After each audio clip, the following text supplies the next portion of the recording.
The Impacts of Social Media, Screen Time, and Artificial Intelligence on Child Development, presented by Jenna Carringer.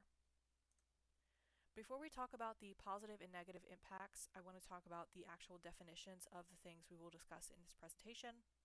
The first is social media. Social media is forms of electronic communication through which users create online communities to share information, ideas, personal messages, and other content. So in the United States, the three most popular social media platforms are YouTube, TikTok, and Instagram, although these are also things like Facebook and Twitter.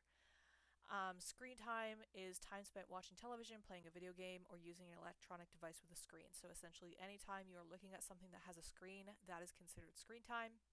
According to a Gallup poll, American teens spend nearly 5 hours a day on social apps alone. So that does not include all of their screen time. That is just how much time they spend on apps such as TikTok, Instagram, and YouTube.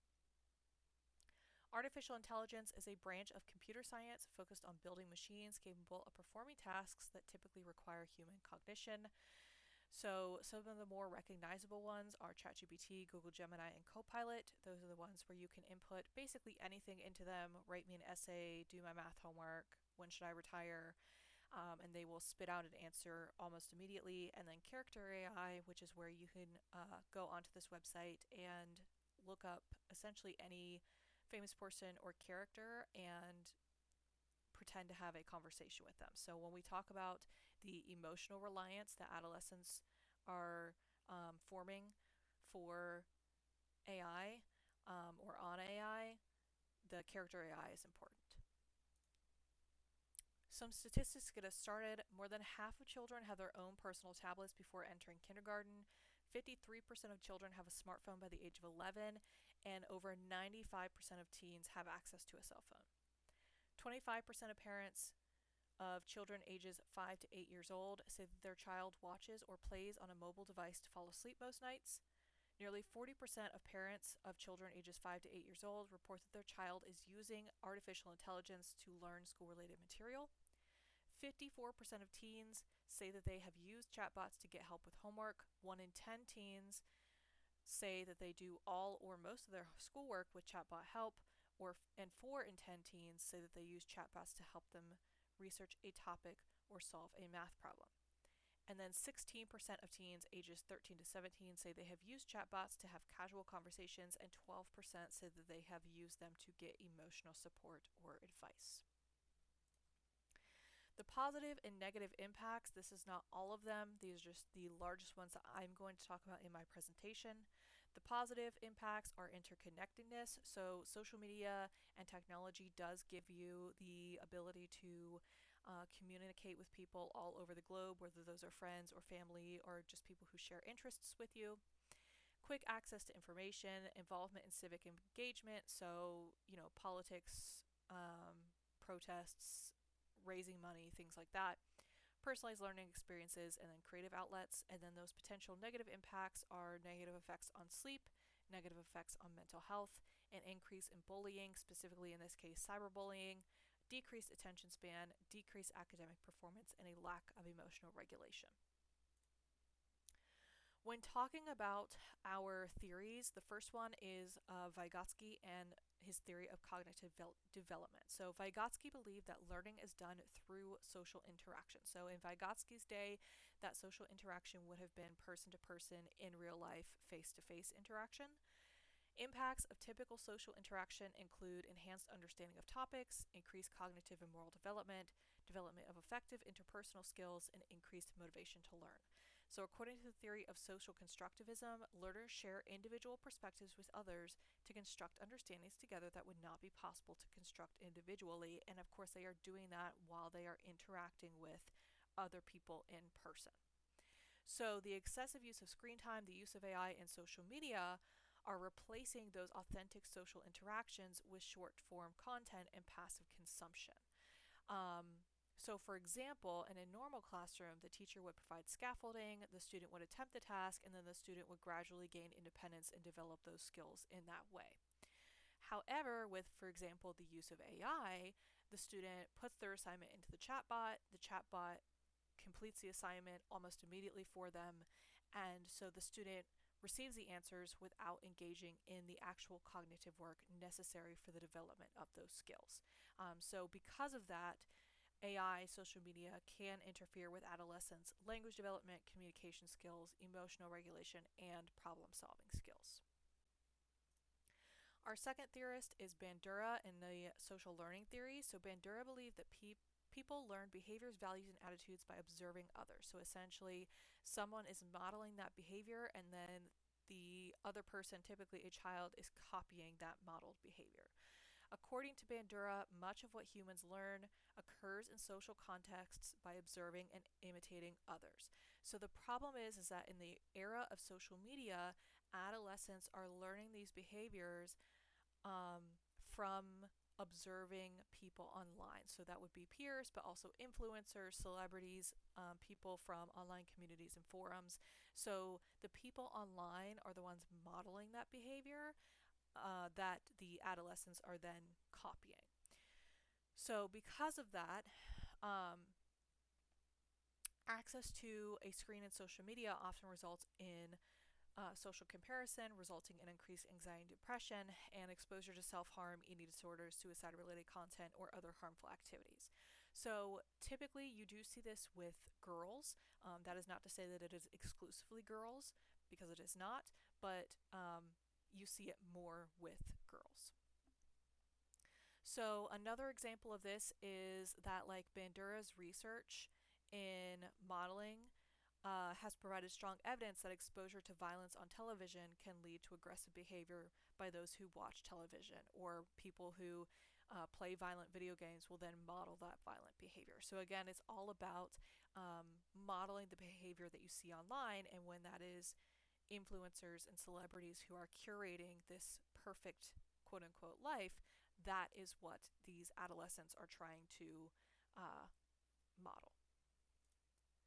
The last theory is Erikson's stages of development. So, according to Erikson, there are 8 stages of development, and in each stage, the person goes through a quote unquote crisis. So, in stage 5, which is the one that I'm focusing on, it is identity versus role confusion. So, stage 5 occurs in adolescence, and adolescents in this stage are trying to figure out who they are, what is important to them, and who they will become as they grow up. So, the problem, again, that social media causes with this identity versus confusion stage is that teens are constantly comparing themselves to people they see online. Again, peers, influencers, celebrities, people who are only putting what they want people to see on the internet. So, as a result, many adolescents start to feel that they are not attractive enough, they are not skinny enough, they aren't cool enough, they don't dress well enough, they're not interesting enough, they're not funny enough. So many teens start seeking external validation from others on social media in the forms of likes, comments, subscribers, whatever it may be. So while in Erikson's identity versus role confusion stage, they may feel pressured by social media to idealize themselves online in a way that will get them to receive those likes and comments and shares, rather than who they actually are. So this can lead to identity confusion, depression, anxiety, as well as eating disorders. Okay. So some key findings and evidence from research specifically about social media. Experts agree that social media is not inherently harmful. It is the amount of time that adolescents are spending on social media. So, and also as well as how young they are getting access to it. So it contributes to increased mental health challenges, like I stated, about anxiety, depression, body dysmorphia, disrupted sleep patterns just from being on it all the time. We looked at that statistic where 25% of parents say that their child needs a screen to help them go to sleep. Shortened attention spans, reduced literacy rates. Because early childhood and adolescence are those critical periods of cognitive, social, and emotional growth, and because adolescents are more and more relying on screens and technology, it is disrupting those developmental processes. However, like I said, many experts agree that social media inherently is not a bad thing. It also offers many benefits to adolescent life. So, for example, it allows young people to stay connected with their friends and family. It allows them to create friendships, maintain those friendships, stay in touch with family, allows them to interact in communities with people that share their interests and identities. So, fandom support, or spaces with people who have common interests. And it also provides opportunities for self expression and civic engagement.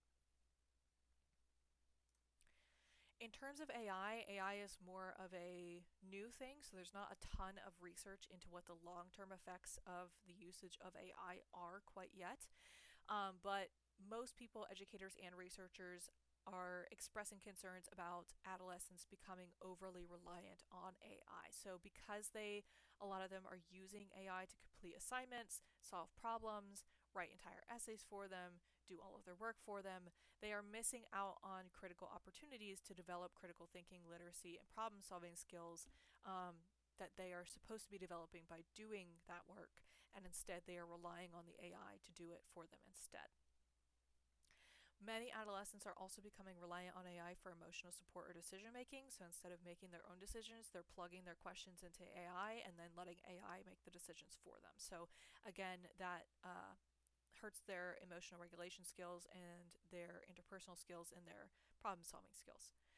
However, again, just like with social media, there are two sides to it. A lot of experts agree that AI can be beneficial when it is used as a tool to support learning rather than replacing it altogether.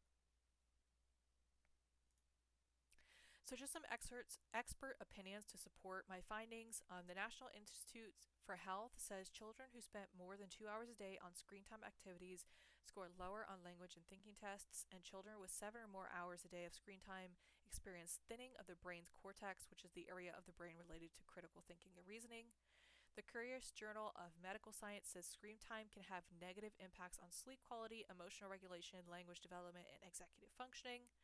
New York Presbyterian says studies have shown that children learn language best when engaging and interacting with adults who are talking and playing with them. So, again, that modeling face to face social interaction. Um, and then the National Library of Medicine says studies have demonstrated the negative effects of screen media on a number of cognitive areas such as executive functioning, sensory motor development, and academic outcomes. So, again, this is just supporting the idea that these things aren't bad as a whole, but it is the amount that adolescents are using them and relying on them that makes them dangerous.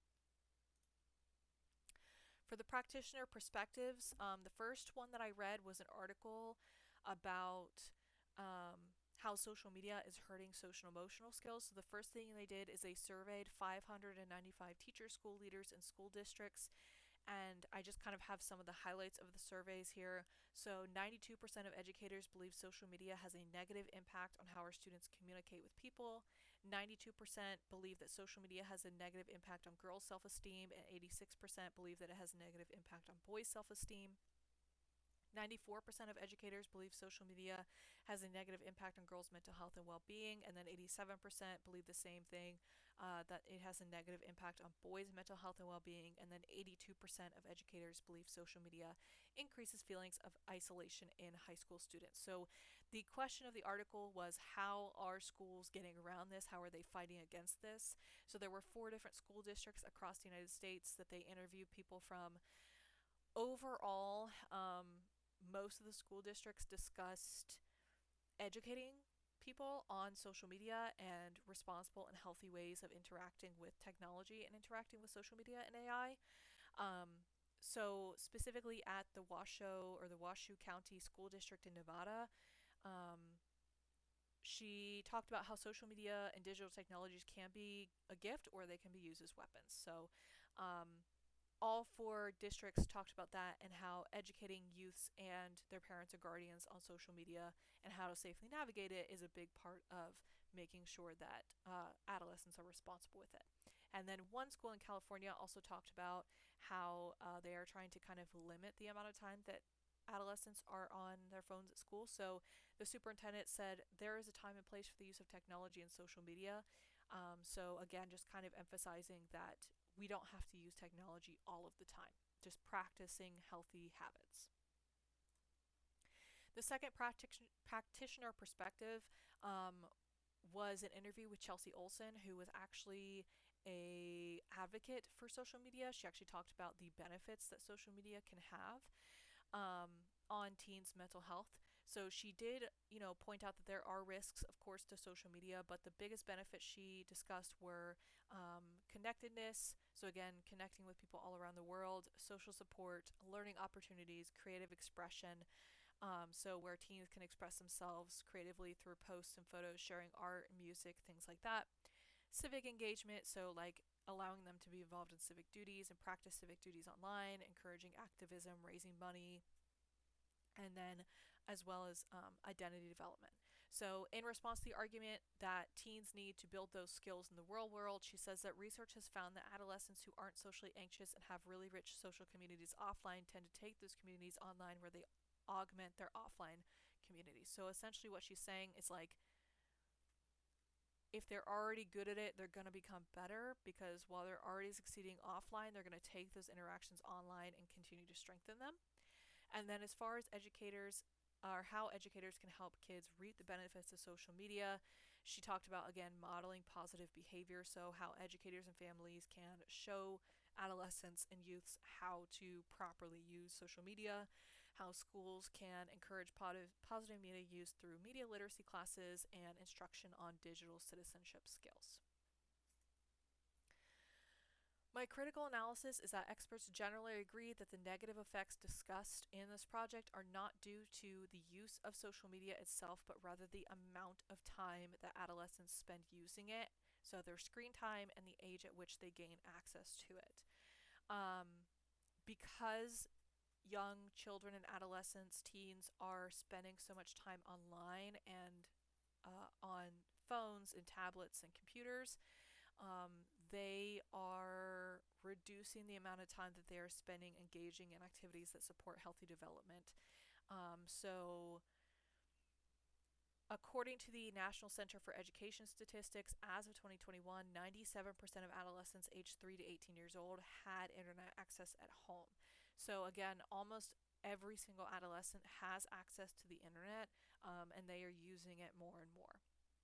So, because of that, they are not having as much face-to-face social interaction, physical activity. Their sleep cycles are messed up because they are spending more time on their phones. One of the most significant contributors to the increase in screen time, of course, is the coronavirus pandemic. Because most schools went online during the pandemic, that meant that on top of spending their leisure time online, students, adolescents were now spending their academic time online as well. So, according to the National Center for Education Statistics, 67% of adults reported that their children had moved to a distance learning format during the COVID-19 pandemic.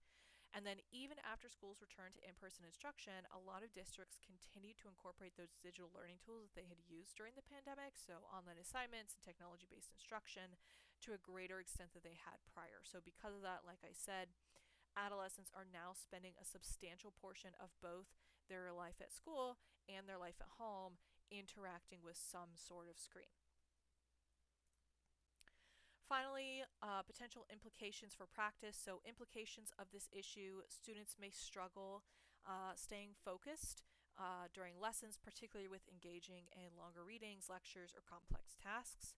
Students may rely heavily on AI tools to complete their work, which means that they have reduced opportunities to develop critical thinking, problem solving, writing, and literacy skills independently. Students may experience fatigue, concentration issues, and lower academic performance as a result of their lack of sleep and the disruption of their sleep cycles.